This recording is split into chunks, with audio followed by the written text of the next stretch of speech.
syempre sa lakas din niya, kinaya niya. Kahit po mabasa na ako sa mukha, kasi baliktad po yung posisyon ko habang bitbit niya ako para mabuhat niya po ako ng pinakamabilis na kaya niya para matapos po yung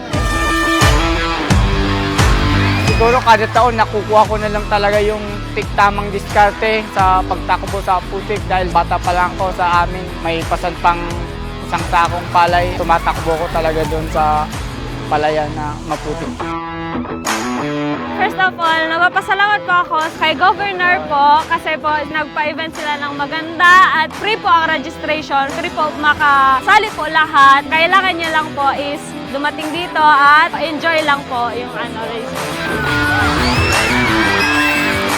Sabi ko lang po, talagang maraming salamat sa ating buting Governor na si Governor Eddie Villaperte sa larong ito at kahit nasa crisis tayo, tuloy pa rin itong mga laro na to dahil dito nag-enjoy yung mga tao at yearly talagang nadadagdagan yung mga participants, lalo na yung mga sa kids na dagdag. Magandang kon yun para yung mga bata pa talagang na hahasa na sa laro, hindi lang sa pag-cellphone.